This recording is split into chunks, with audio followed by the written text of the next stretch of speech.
आखिर क्यों आना पड़ा महाभारत में मुसलमानों को? आखिर युद्ध में किसका साथ दिया था उन्होंने? क्या महाभारत में मुसलमान होने का भी रहस्य मिलता है? क्योंकि महाभारत के युद्ध में सिर्फ भारतीय ही नहीं बल्कि विदेशी योद्धा भी शामिल हुए थे। जहां यवन देश की सेना ने महाभारत के युद्ध में भाग लिया था, वहीं दूसरी ग्रीक, रोमन, अमेरिकन, इस्टोनियन आदि योद्धाओं ने भी लड़ाई में शामिल होने का प्रसंग महाभारत में आता है। महाभारत काल के आज के विदेशी देश को अलग अलग नाम से जाना जाता था, जैसे कि नेपाल को किंगपुरुष, तिब्बत को त्रिविष्टम, चीन को हरिब और गांधार को अफगानिस्तान के नाम से जाना जाता था। तो क्या महाभारत में मुसलमान का भी वर्णन है? अगर महाभारत में मुसलमान का वर्णन है तो आखिर युद्ध में किसका साथ दिया था उन्होंने? और अगर इस युद्ध में बाहर देश के योद्धा भी शामिल हुए थे तो क्या महाभारत का युद्ध विश्व का प्रथम युद्ध था? आज हम आपको बताएंगे, इस वीडियो को अंत तक जरूर देखना। लेकिन वीडियो को शुरू करने से पहले कमेंट में जय श्री कृष्ण लिखना मत भूलिए। महाभारत काल के अखंड भारत में हमें 16 जनपदों और उनके अंतर्गत आने वाले 200 जनपदों का वर्णन मिलता है। इन सभी राज्यों ने महाभारत के युद्ध में बड़ी निर्णायक पूर्वक भूमिका निभाई थी, लेकिन ये सभी राज्य मूल रूप से भारतीय थे, क्योंकि प्राचीन काल में सब सनातन धर्म के उपासक थे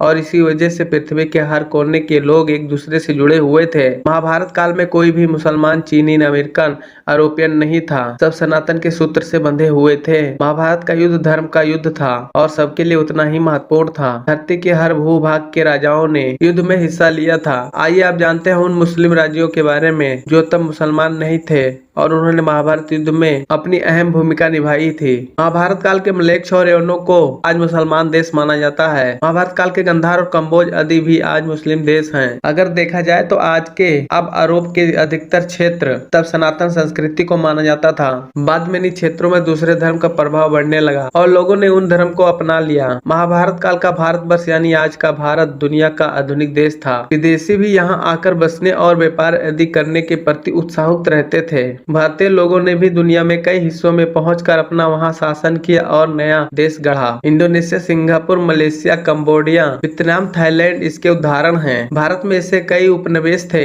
जहां भारतीय धर्म और संस्कृति का प्रचलन था। इसी गर्ग को यमुनाचार कहा जाता है। तब वो यवन के रहने वाले थे। ये भी कहा जाता है कि अर्जुन की पत्नी नागकन्या पत्नी जो स्वयं अमेरिकन थी, क्योंकि उस काल में अमेरिका को पाताल लोक और नागलोक से जाना जाता था। धृतराष्ट्र की पत्नी गांधारी अफगानिस और पांडु की पत्नी माधुरी ईरान से थी। आज के समय में अफगानिस्तान, ईरान, इंडोनेशिया को मुख्य मुस्लिम देश माना जाता है। ऐसा माना जाता है कि युधिष्ठिर ने अपने राज सूर्य यज्ञ में विदेशी राजाओं को भी आमंत्रित किया था जो दूर दूर से समुद्र के मार्ग से भारत में आए थे। महाभारत में हमने भगदत्त और अर्जुन के युद्ध का वर्णन मिलता है। ऐसा माना जाता है कि इस युद्ध में चीनियों ने भगदत्त की सहायता की थी। महाभारत में यवनों का अनेकों बार उल्लेख हुआ है। यवन भारत की पश्चिम सीमा के अलावा मथुरा के आसपास भी रहते थे। यवनों ने पुष्यमित्र शुंग के शासन काल में भी भयंकर आक्रमण किया था। कौरव और पांडव के युद्ध के समय यवनों का उल्लेख कृपाचार्य के सहायक के रूप में किया गया है। महाभारत काल में यवन, मलेच्छ और अन्य अनेकों वर्ण भी क्षत्रिय के समान आदर पाते थे। महाभारत काल में विदेशी भाषा के प्रयोग के भी संकेत मिलते हैं। ऐसा माना जाता है विदुर ने लक्षाग्रह की घटना का संकेत विदेशी भाषा में ही दिया था। जरासंध का मित्र काल्यवान स्वयं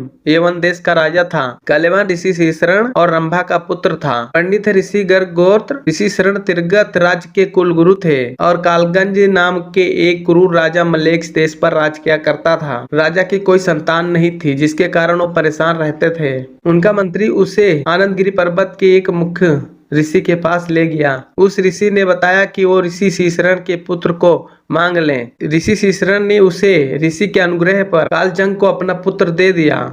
इस प्रकार काल्यवान देश का राजा बन गया और उसने अनेकों बार मथुरा पर आक्रमण किया। महाभारत में कंबोज राज्य को आज के पाकिस्तान और अफगानिस्तान के कुछ हिस्सों को जोड़कर बनता है। महाभारत के युद्ध में कंबोज के राजा दूषण ने भी हिस्सा लिया था और वे महाभारत युद्ध के 14वें दिन अर्जुन के हाथों मारे गए थे। महाभारत के शांति पर्व में अन्य विदेशी जातियों के साथ साथ हमें शकों का भी वर्णन मिलता है। महाभारत काल में शक जाति के लोग आज के मुस्लिम स्थान पर रहते हैं। युधिष्ठिर के राज सूर्य यज्ञ के दौरान नकुल ने अपने पश्चिम के अभियान में शकों को हराया था।